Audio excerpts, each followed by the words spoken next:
Welcome to another episode of the Multifamily Collective. Today, I believe we have a truly engaging and thought-provoking discussion on the evolving landscape of property management. Today, we're diving into the intersection between technology and human interaction and the overall customer experience. As we all know, the property management industry has seen tremendous shifts in recent years, and technology is advancing rapidly. New tools and platforms are emerging, and yet at the heart of all of it, the need for genuine human connection remains as critical as ever. In today's conversation, we're going to explore some of the key challenges and opportunities that come with this evolution.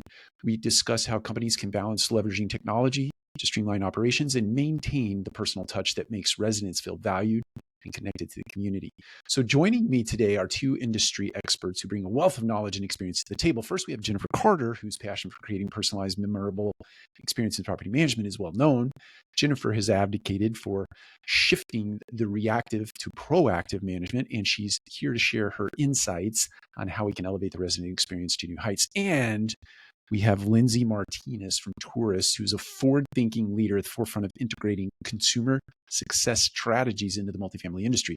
Lindsay's perspective on the role of leasing agents and tech and the delicate balance between efficiency, empathy, and add value to the depth that will add value to the depth of this discussion. Now, I will tell you, this is a wide-ranging discussion that we had.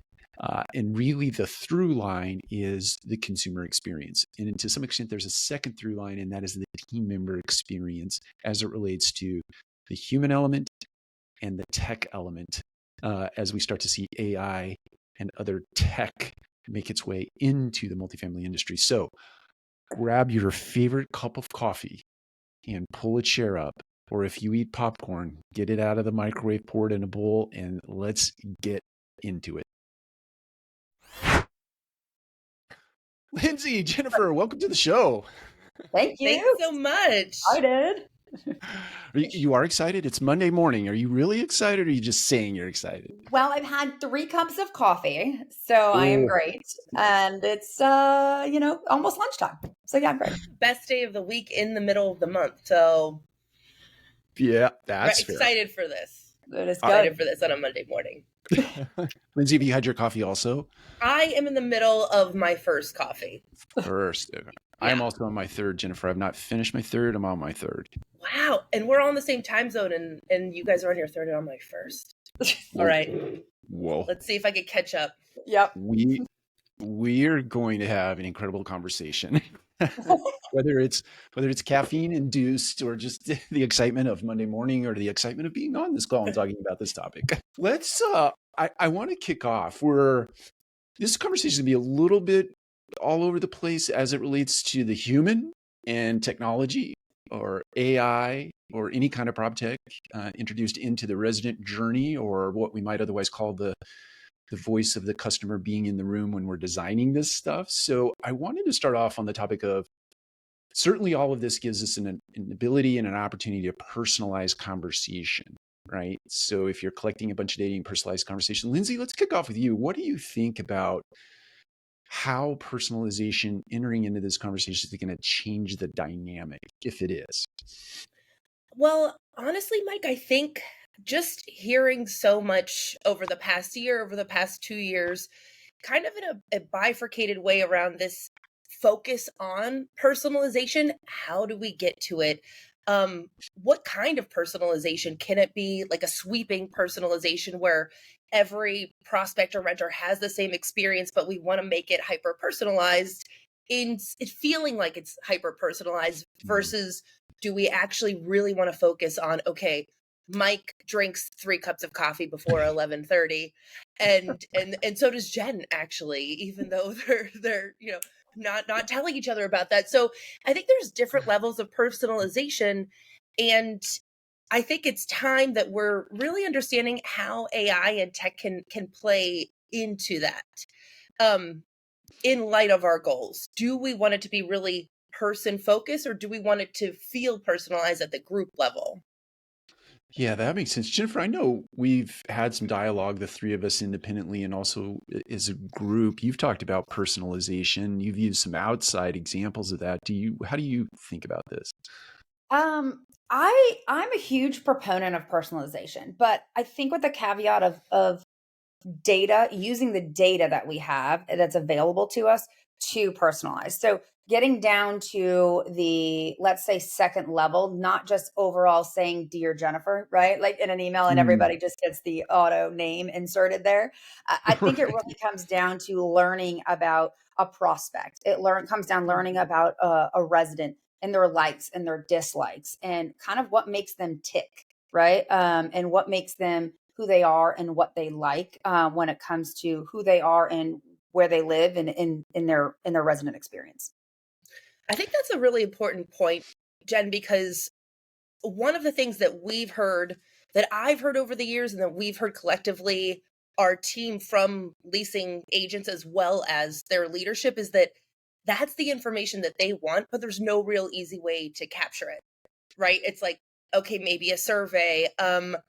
During the tour, we want our teams to take notes, but then, you have back-to-back tours. How are you collecting that information? Where are you putting it? Are you putting it like in a data warehouse? Is there, a centralized, and what are you doing with it? So that's something that we really focus on too, especially during the tour, to understand what somebody likes, what they don't like. Let the leasing agent be that conduit for the information that we've not been able to get so far. So that's also our hope in general, is to assist with that personalization. Like, okay, we showed Jen 404 and she really liked the light, but she mentioned that she has two dogs and her kids do want separate rooms and one room could be turned into a nook. Just those little pieces of information that is really hard to get through any kind of like contact form or even phone conversation, and sometimes get lost after the tour. There's a lot of data there. I want to take a bit of an off ramp because you so beautifully teed it up for me to do so. You talk about involving the leasing consultant in terms of data collection, right? But there's sort of let's just take a step before that. Before you have an opportunity to do data collection, you have to have some mechanism to create or collect that information, right? How important is it to have the leasing consultant, the voice of the leasing consultant, or any other team member in the room when you're making a decision to put technology in place to do data collection or anything for that matter? Lindsay, what do you think? I always refer back to the information that we collect from the industry, because we're not running a multifamily operation. We're lucky enough to learn from a lot of people consistently. And in terms of best practices, one thing has really stood out that we've seen a lot of top performers implement in the past 1 to 2 years, and then also are looking to do in 2025, and essentially having leasing professionals, regional managers involved in the tech decisions. So turning them into a decision maker. And that's because of a few reasons. One, they're the end user. That's the most important. They're the end user. Are they going to adopt? Is it actually going to make their lives easier? And what is the onboarding experience that your tech provider's offering? Is it, a month free to the end users to just play with, understand, turn on, Mm, turn off, compare against their current process, and then getting to the point of sale, like signing a contract, having those end users in the conversation is just critical to the success, not only of the vendor at that portfolio, but how the portfolio or property is going to be able to benefit from that technology. You know So what I we mean? really encourage having the mhm, leasing involved. I'm a stickler for going outside the industry to find information in comparison because I feel like some other industries do a great job of that. And it literally just dawned on me. Would you ever have your mom or dad go drive a car for you without you ever driving it before you get off the lot? Probably not, right? They're not the end user. Like as a car driver, I'm the end user and I want to sit in that car. I want to see how it works, how it drives and how it's goes, and I'm the end user. I would never have somebody and be like, Mike, can you go drive this car and then tell me how it works? And then be like, okay, you can buy it. And then he buys it and then I use it. Right. Like it just doesn't happen that way. So, I mean, if you want, Mike, we can do that. But it just makes me think of like, in every other certain circumstances, we as the end user are the ones that are using it. Right. I don't have somebody else go try on a pair of clothes and then be like, oh, they look great and I'm going to wear them. Like it just doesn't happen. Right. So like, why are we kind of doing the same or not doing the same thing in our industry? Maybe a good example, maybe not. I don't know. No, I think it's a really good example, but I think it almost is a little bit more risky in this industry because the end users, and I'm talking, let's say right now, like we could keep property management software on the side, but like leasing and marketing software, it's not only about efficiency, but it's the insights gained from that software. So if your end users aren't using it, but that does lead into the question of like, well, maybe leasing and property end users are kind of the moment. Let's say maybe they're going to be fully automated or fully replaced. And we can kind of dig into that a little bit later, but as the industry currently is, like the end user, the leasing consultant, the leasing professional, they're the ones running the show. So how are we making sure that tech, that not only just tech, like any vendor that they need to interact with is set up for them and is giving them the most benefit? There's an interesting opportunity to throw myself under the bus and kind of lump myself in with other people who sit in corporate offices. I did so prior, but the point that I would make is that there are people like me in the industry that go, I sit down with supplier partners and I'm like, wow, that thing is fantastic. I can totally see how that works. I can see how that's going to change the life of everyone, from the consumer to the team member to the business partner to the investor at the end of the day. But I don't take the time to actually involve all the voices, right? And the reason I don't do that is that is a lot of work. It's hard. It's hard work. It's a lot of work. We move at the speed of light anymore. So we don't, but it's valuable. So I'll throw myself under the bus and say it's not a good practice to not involve the voice of the customer. In this case, the team member. Let's get back on the thoroughfare that we were on just before we went off on that little off ramp. Can you share some specific examples, even if they're outside of the industry, where personalization happened to you and you were like, whoa, that's super cool? Or you've heard stories anecdotally that were super cool, and how you might be able to glean data and then put it to application in the way of a wow experience for a customer. Let's start with you, Lindsay. Yeah, sure. I'm going to go back to the industry. That's the first thing that popped into my head. And I was actually talking with one customer, and, there was nothing automated or fancy about it, but the way that they follow up with tours is really pulling from the relationship that they made during that tour. And it's a luxury building based here in New York. So has all of the amenities. It's a beautiful, and it allows for like a very thoughtful tour because this is a high ticket and really luxury product. But those tours are typically 14 to 25 minutes. It can go anywhere between there, and you're learning a lot. You're building the relationship. And post tour, what they're doing is, they're taking notes, and then during the follow-ups, it's very specific about what they're doing, like addressing something about the prospect in the short term and then the long term. So, for example, you mentioned you were going to a restaurant. Hey, I hope you enjoyed X, Y, and Z.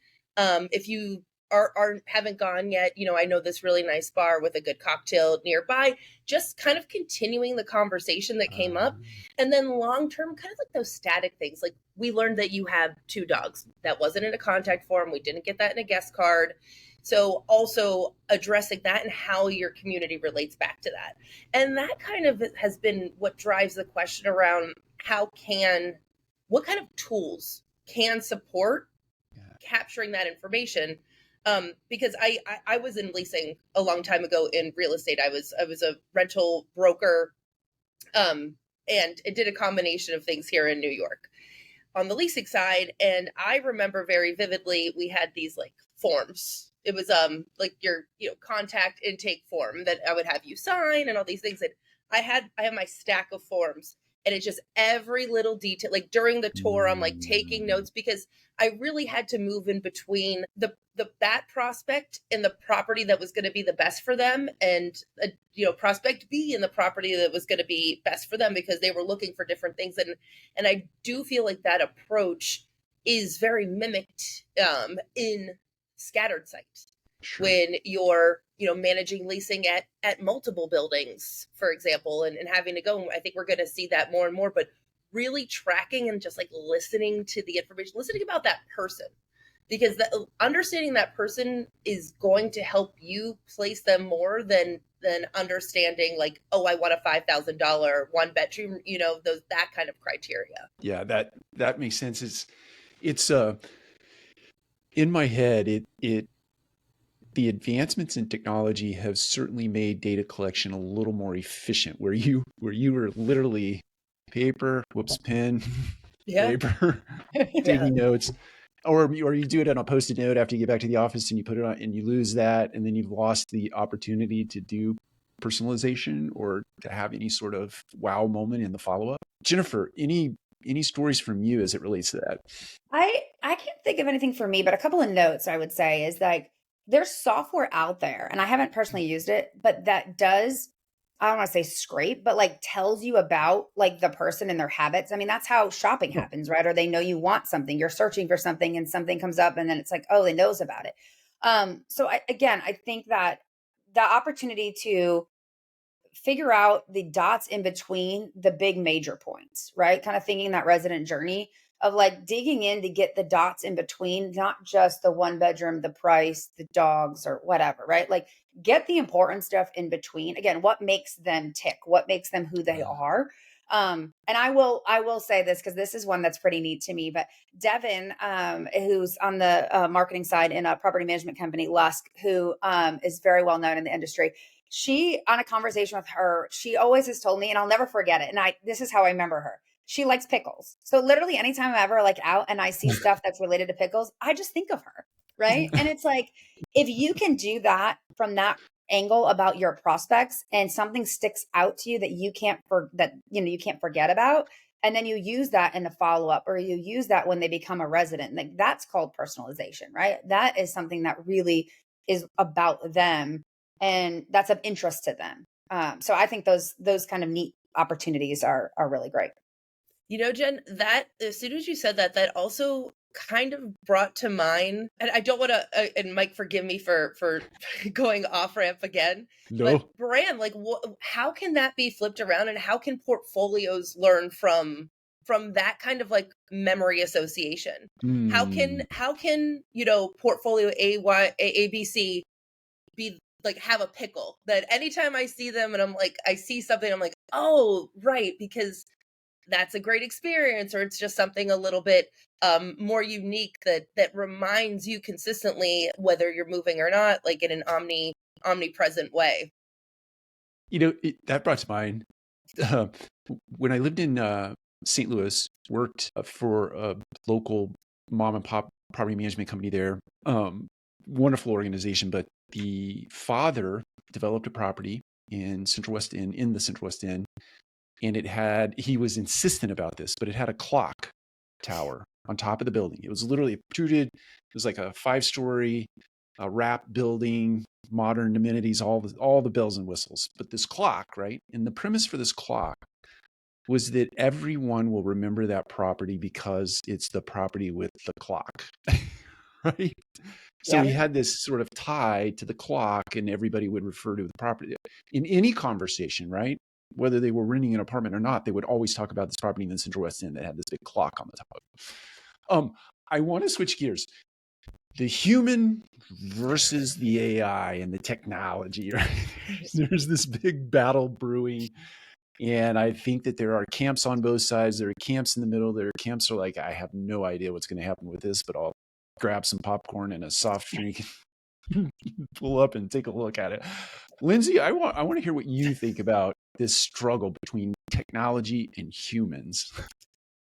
Yeah, I think we're entering into I think we're going to look back at the past couple of years and be like, that was like, I wish we would have recognized it more as a learning experience versus trying to be super definitive about anything, because we have a really good opportunity to learn how technology and the human can work together. And I think long in this industry, there's kind of, there's been the voices that are like, we don't need the human right now. It's my opinion that we do need the human right now. This is a relationship-based industry. Whether it's a 10-minute tour or I've known you for 20 years. But that's not to say there's not a place for technology to support, make the human more efficient, make their job easier, make it better. It's almost like we're speaking out of the same side of the mouth when we say, okay, like we can replace the leasing agent and we don't know why there's high turnover. How do we stop the high turnover? So which battle are we going after? And I think that's kind of a result of the tension, like you mentioned, Mike, this tension between what do we do with it? And we aren't accepting it as a learning experience. We're trying to make definitive answers. But something that has come up over and over again, that's come to this point, and on our team after being in the industry for so long. And we made this like jump with conversational AI, where it's like, okay, it's going to be the leasing consultant, leasing professional responding. Let's just have AI do the responding. And it works in a lot of cases. In a lot of cases, we don't know how it works and how it doesn't work. We don't have those numbers. We're not looking really critically at the conversion rates before, after. We're not, testing. But it's my perspective that we need to kind of test out the AI human relationship in a more human-centric way. How can the AI work with the leasing agent? So I like the way I visualize it. I think I showed you guys where it's like, okay, we've made this huge leap, but we need to make these little more incremental steps to really understand what the best way to work with, that the technology can work with our team. Because if we are from the perspective that we are caring about turnover, that this is a problem, that the leasing consultant should be a decision maker in tech conversations, then we're saying that they're not going to be automated right now, and we shouldn't be thinking about it from that perspective. So the way that we have fully focused our design is around the end user. So you can turn the AI on and off at a user level. There's full insight end to end from everybody in the team around summaries of like what's going on. And the leasing consultant's always in the loop. So they have full awareness of all of the conversations really, really easily. It's not 9 clicks to get to it. It's in their hand. And, I wonder in the past like 5 to 8 years, when we started, dipping our toes in the multifamily industry and this idea of AI, we went straight for the conversation versus the insights, like understanding what insights can be generated, how we can use this technology to, generate insights that actually might make everything more efficient. And we don't need to think about conversational AI. We don't know. So I'm glad to see that there's a lot of companies that are out there now that are really focused on the insight generation and the power of the technology to pull out data that we can use and take action on, and not necessarily just thinking of it in a silo where it's like, this is what should be communicating with prospects. Jennifer, what I hear sort of broad strokes is, hey, we need to date a little bit before we actually get married. And so we need to take a little bit of insight from each one of those dates that we go on with this artificial intelligence and incorporate that feedback into our decision to ultimately get married to this, in this case, this technology. What do you think about that? Yeah, I don't want to marry a robot right now. Okay, like, not into that. Thank you for making that clear. Yeah, making that clear. Yeah, and that's where, again, I think we need to go back to the smaller dots, right? Like, I mean, I use this example, and I've been thinking about this lately, is like, when we make a large goal, it ultimately fails when we jump from A to Z, right? Like, you have to take the small steps in order to get there and be consistent. And I think that's what we need to do here, right? Like, we need to have the small increments, the small chances, the small wins, right? You have a goal, but what do they call it? Milestones, right? What are the milestones to get there, right? What are those dates that we're doing in order, and then reevaluating that along. Yeah, I like that. And I think, Lindsay, back to your point, what you sort of embedded in that answer or that statement was, you have a technology where, hey, look, if if I don't like what you said just now, I can kind of not answer the phone. I can turn that particular thing off, right? Until I get some more data where I feel like I'm fully informed and I'm making a decision in the best interest of the consumer or the best interest of my team member as it relates to how we're going to use this technology. Is Yeah, that a fair way to? I would say so. And, even though like conversational technology that's come out in the past year is really like you can't beat this. It's amazing. We, our tool allows you to not reach a dead end. So we look for flexibility with the prospect, but the way that we want to give control to the leasing agent is we want to be honest and we want to say, okay, post tour, I want to take over. I've built this relationship. I want to take over. If I need to, collect pay stubs or follow up with them about the application, AI can do that. But if I want to nurture the relationship, then I'm probably going to jump in with a little bit of my messaging.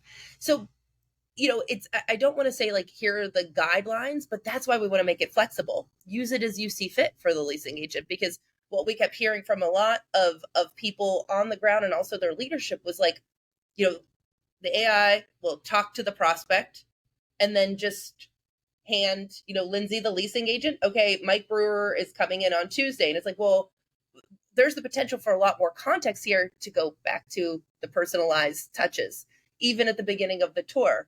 Oh, Mike, here's some coffee. This is like bringing all of that back together. So it's ultimately about the control for how the salesperson, a leasing consultant is essentially a salesperson for what the salesperson needs. That makes sense. I want to take a hard right. Now we're getting not just an off ramp, it's like turn right or left. We're going to talk about it's budget season, right?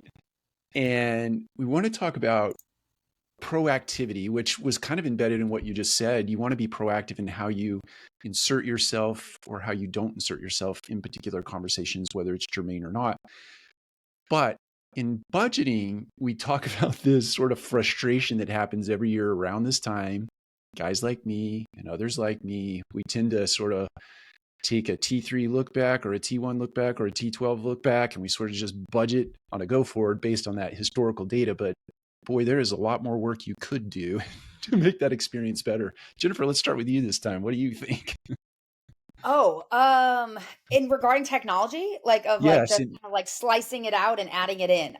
Yeah. Well, Exactly. I think that's where, as an industry, I think we need to be more proactive and not reactive, right? Like, and I get it. We're all super busy. We're all, working a lot and where time is of essence. But I think in the long run, we have the opportunity to really dig through and be working at that opportunity to understand the value of what's being inserted. Because again, you can insert something or take it out and it can have a major effect, left or right. Right. And I think that's the thing that we have to remember is like, ultimately, to Lindsay's point, it's like, how is it actually going to affect the on-site teams? Right. Like, we can make all the decisions from a budget line item and take it out and add it back in and all this other stuff. But ultimately, as the implementation is the user, like, what are we doing? Because in the end, I think that's just causing more distress. And so I'm a proactive. I'm a long term. I like to start things way in advance. So like if I were doing the budget, I'd be back in July already, like looking to look at that. So that's a little bit from my perspective. Yeah, definitely. And Lindsay, as it relates to tools, because I think Jennifer says a lot of good things there. In terms of being proactive, what kind of tools do you see out there? I know you're listening all the time. What kind of tools are shifting the mindset to be more proactive about a budgeting process and picking technology? We've heard people kind of going through Q2, Q3. There was a surprising number of leadership that I heard that their main goal was tech consolidation for 2025. What can we get rid of? What do we need to add to get rid of things? Can something get rid of 2 to 4? It's like kind of 2 to 4 things is a sweet spot, but we all know that that's pretty challenging. But one of the interesting trends I kept hearing over and over again was that we'll take concessions. Like, it doesn't have to be one-to-one to the tool that we have. from a budget perspective and from an efficiency perspective, can we reduce logins for the team using it? Do we need to be paying, $4 a month for each of these point solutions? So a lot of workflows are on the chopping block, I believe, because there is now kind of a really intentional willingness to have those workflows be a little bit more manual again, or take off some of the bells and whistles. That's right. You shared something recently with me, or maybe it was all of us, about call it a resident journey map. And I don't want to overuse that term. Maybe it's an overused term, but in terms of taking a step back with everything that you just said, right? Taking a step back and looking at the journey, how is that tool, even though it may be an overused term, is that tool important in the process, in your opinion? I guess I'm going to come from a customer success perspective, and that's where my role has been in the industry until I founded Tourus, and I believe that that's like my most important role at Tourus as well. And customer success is something that's really interesting, and I talk with a lot of people on the multifamily side about how different strategies and interpretations of customer success as its own industry in a way can support on-site teams, leadership, thinking around how we want to give certain experiences to residents. But it came out from like B2B. So it's a very B2B approach, business to business. But in terms of the resident journey, to me, it really mirrors like a customer journey map.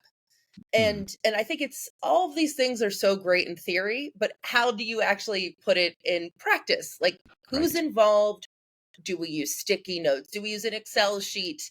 And I remember the first time I was like, okay, we're going to do a customer journey map. And I was like, that's not a good use of time. And it was actually one of the best uses of time.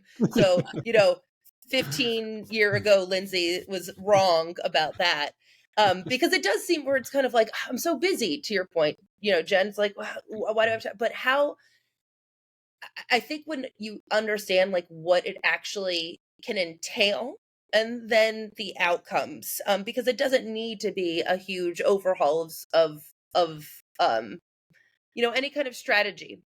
But I guess I'll touch on what are some ways that somebody can even start with collecting this information. And there is, it's really important to have a combination of the qualitative and quantitative. So quantitative, we have box score reports. We have, any other report that you can pull from your property management software that tells you the story of your marketing performance to your retention performance. But, I believe that it's really important, especially if we're thinking about, the customer experience, which I know is a massive point of conversation in the industry right now. If we're thinking about the customer experience, how do we move them off of the spreadsheet? So one thing that I would recommend, and I have recommended, is essentially identifying your players. So we have leadership, C-suite, regionals. We have some on-site team members, and depending on how you want to target a resident journey map, that's who you're going to focus on. So is it property management or is it leasing? So let's just say that can vary. But it's really important to get them all involved in experiential listening. So C-level experiential listening, on-site, and everything in between. And that the point I recommend starting at is essentially a digital secret shop. Going through the whole process end to end and being very honest about what you're finding. You could enter that information in a Google form.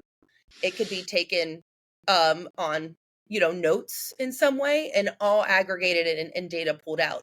But one thing we do find, and I think that we should just be transparent about, is that often leasing consultants are entry-level positions, and going and telling COO Mike that X, Y, and Z is totally broken is a little bit scary. So being open to the idea that you can accept anonymous, experiential listening, digital secret shops, and maybe encouraging that, just to make on-site, and also other players who are could be a little bit more hesitant to give honest feedback, make it more comfortable.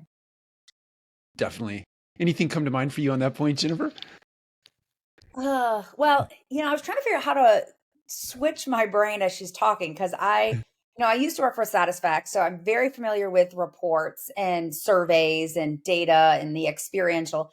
But on the other side of me, all I could think of was like when you're doing B2B, right? Which you can obviously relate to this, Lindsay. There's Gong, right? There's sales, right? There's that experiential piece that you're hearing. And how do we take that down to the leasing, which sometimes may be in person, which you're not seeing or able to over the phone or things like that. So I do think that the opportunity to create an open, transparent wavelength, right, where we can really feel comfortable as an industry to say this tech is not working, right, or I'm struggling here, or I haven't had enough implementation time, and really being open, because ultimately that's what's going to be helpful to everybody else in the company, as well as help, what's supposed to be happening on a day-to-day basis. Now, I do think on the other side of that all stems from leadership, right? And that's kind of something that I would think, Mike, you might agree with there too, right? Is like it stems from leadership to create that openness. Yeah, I definitely agree that it is incumbent upon the leader, starting at the top, with the leader going first in creating that open environment, that safe environment where people can give feedback. I often think about, like in the Air Force, the Blue Angels, they do this every time they do a flight, right? They do this after action review, and they literally tear off the stripes, right? I may be a colonel, I may be a sergeant, I may be whatever rank, right? But they literally physically tear those things off of their flight suits and they set them down, and then they walk into a room. Nobody has rank over anyone else in that circumstance. And now we can talk freely. Now, flying a Blue Angel airplane, right, is highly dangerous. And it's important that you have candid conversations. But I would argue, in the respect of wanting to deliver excellent customer service, excellent team member experiences, excellent shareholder return experiences, right?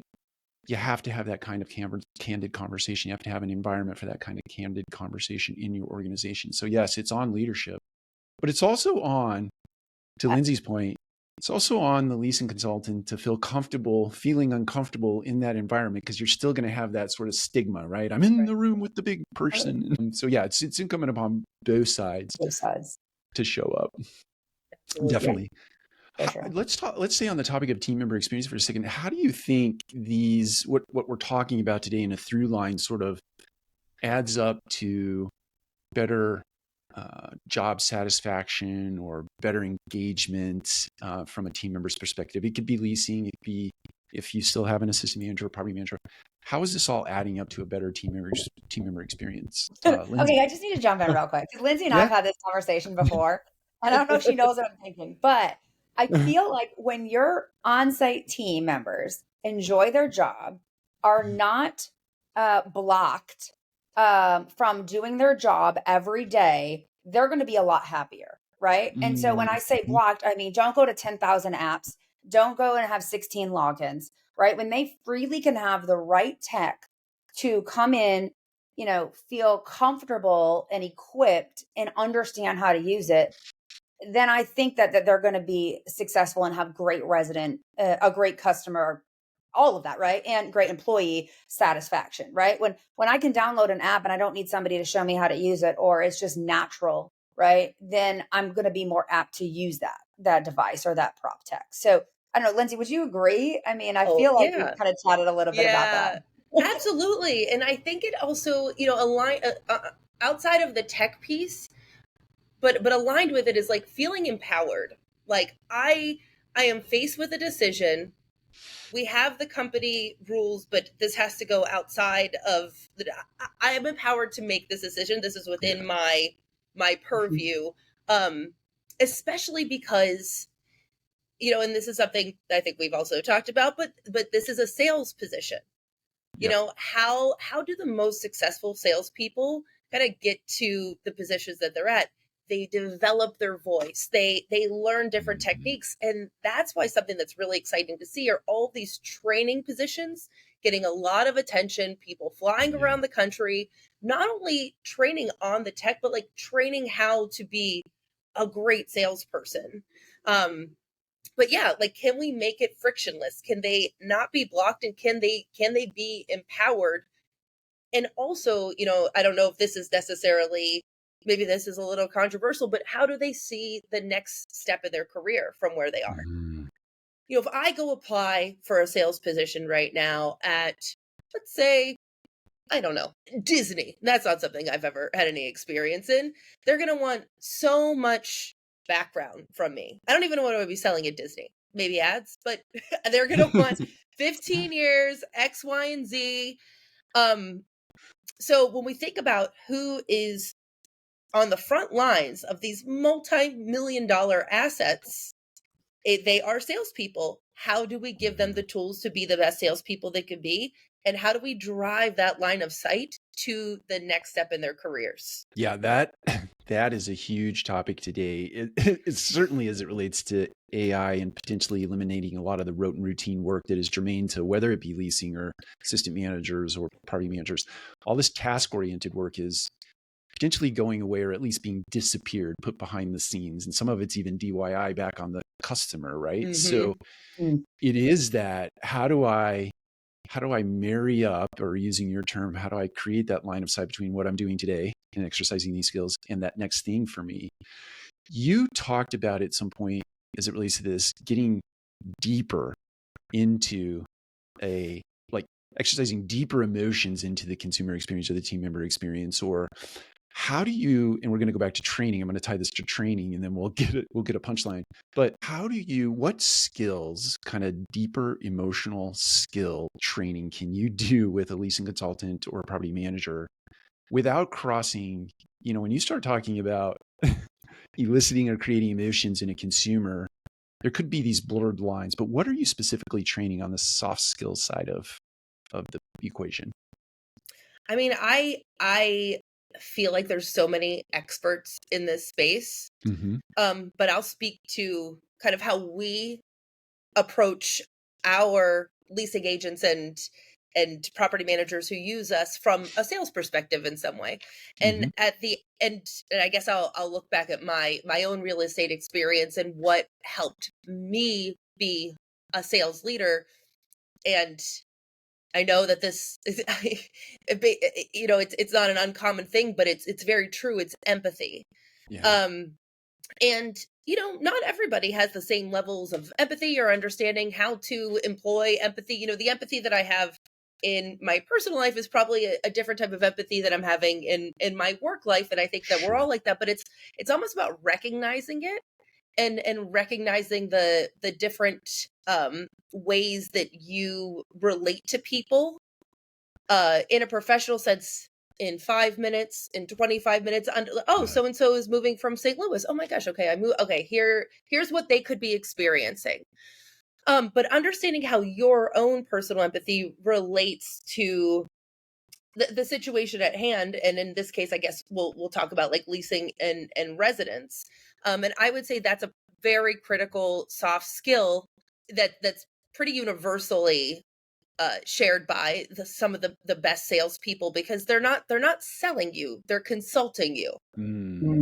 How do we balance, especially like, when you first learn how to sell, like, it's like, okay, get the lease, but you want to balance that with like, if this is not the best place for you, let's keep in touch. Maybe next year it will be, it's that short also versus long-term view of the relationship. But I feel like there's so much more there that I would love to hear from, like trainers in the industry on what they focus on when they're going to different markets and they're going to different roles within their portfolios. I'll add 2 things. One, and this is all experiences that I've had in the industry. When I worked for rent, and I'll never forget it, back in 2009, so it's been almost 15 years. And it was one of the best trainings I ever did. And I wasn't directly a salesperson, but I was an account manager, customer success, who eventually ended up selling, right? And it was the psychology. We had a psychologist come in and understanding how the buyer buys. And I still to this day use it. right? Like I still to this day. So like to me, that's a soft skill that like anybody can understand and take that, right? Good, better, best mentality, or just we just had a whole book of Give training us for the like 2 hours. tips, Jen. Yeah. Share, spill the beans. And it was fantastic, right? That was one thing I will say in my career that was one of the great highlights. So, and the other one I would say is when I was a trainer for property management companies, one thing that I really did focus on, and it's definitely elevated now, but is who that other type of person is, right? We focus on like there's like 4 different types of person. There's like an A, a B, a bull, a lion, whatever. We call it, there's all sorts of things. And I'm still very passionate about that, right? Of like who and how they operate to understand. Because if you're gonna sell me, I want straight to the point bottom line, right? Yeah. Like the other day I was like, why isn't anybody answering me in GPT chat or not GPT on chat bot? Because I was like, I need an answer, right? Like I'm like, get me to the answer. Where other people are like, to your point, massage, right? Kind of coax me and then come back to me in 2-3 months. So I think it's really about learning yourself, to your point, of where you fit in that situation, and then learning about the other person. So it's really just being aware of having that empathy and understanding that I'll leave you with this, not one size fits all, right? It's not one size fits all. That comes back to the personalization. Yeah. So what I hear in all of this is sort of a through line is that there is a hybrid of experiences or a hybrid of tools that are necessary as we sort of segue to whether we're going to be human slash AI or AI complete, or maybe we go back old school and we're just human complete. And that's a differentiator in your business at some point. But it sounds like there's a through line as it relates to that. So let's call it balancing technology and humanity is really the big punchline here today. Yeah. Is that fair to say? How you would sum it up? I think so. And Mike, can I take it quickly back to the resident journey Yes, map? please. Because if it's helpful, I would love to give teams a takeaway to understand actually where technology might be great and where it might not be great from the experience the customer is having with you. And typically the journey map that I've found to be helpful in multifamily is, you're looking at the renter's journey. What do they experience? So we have like actions, touch points, people, thoughts, feelings, and opportunity. So actions, what is the renter doing? What does the touch points? What is it the renter interact with? People, who or what do they interact with? And what are they thinking? So that's where, when you're doing your own kind of secret shop and understanding the renter's experience, that's where I think that really fits into kind of being honest, like, what are you feeling? Are you like, this stinks? Or it's like, well, actually that wasn't as bad. Capturing that. And then opportunities, what can be improved. And those are kind of better distilled collectively when you have the information. But I always recommend on the resident journey, starting with, all right, get everybody in the team involved, like Lindsay, the leasing agent, Jen, head of marketing, Mike, COO. And you could even start simple. Touch points. What does the renter interact with? And thoughts and feelings. All right. How I am engaging with the chatbot at 123 Main Street. That is my touch point. I think that this is slow and I'm feeling frustrated. Perfect. And then together you bring that information, all of the insights, and then we can piece together the patterns that we're seeing to most easily identify the opportunities. And then you want to prioritize the opportunities, obviously, because there's always endless opportunities, but like what's going to have the biggest impact. But it doesn't have to be an intimidating exercise. It can actually be really fun and a good bonding experience for the team. I love that. Yeah, and I think you're right as it relates to that, and sort of tying that back to the experiential moment. There are experiences certainly that you consider for the consumer, but I'm familiar with a company that would run all of their leasing consultants through the actual exercise of leasing an apartment with the particular company that they worked for, right? Yeah. And literally would hand them money, go rent our apartment, right? And run them through the entire process. So that, getting back to your point, you had a real life experience that you could draw from to inform that discussion that you're talking about. That's I fabulous. love that. I love that. And maybe we can chat again and we can talk about Dolly Parton and Oh, yeah. and the rock and the voice of the customer. Yeah. Because that reminds me of that. That was, yeah, that'll be a little tease for a future episode. How about Perfect. that? Perfect. Well, before we sort of tie this conversation up, I want to add, is there anything that I haven't asked or that we haven't touched on that you would like to communicate, and then sort of tie that off with where can people find out more about you or your organization?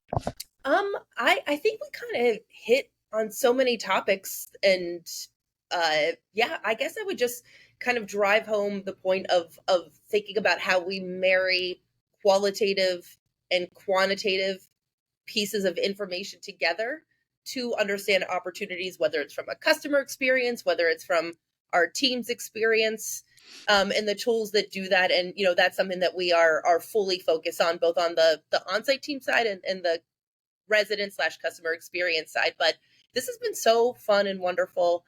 You can find us at Tourus, TOURUS.io, or Lindsay Martinez on LinkedIn, or Lindsay, LINDSAY at Tourus.io. I would love to hear any questions or thoughts. Thank you, Excellent. guys. Thank you, Lindsay. Jennifer, anything to tie up from you? Keep listening. Listen to your customer, listen to your resident, listen, and then take action. And then you'll be able to close some gaps, is what I would say. Jennifer, it's been a pleasure. Lindsay, it is an absolute pleasure each and every time we get to communicate with you. So thank you very much for sharing today. Thank you guys so much. This was awesome. Thank you. It's been fun.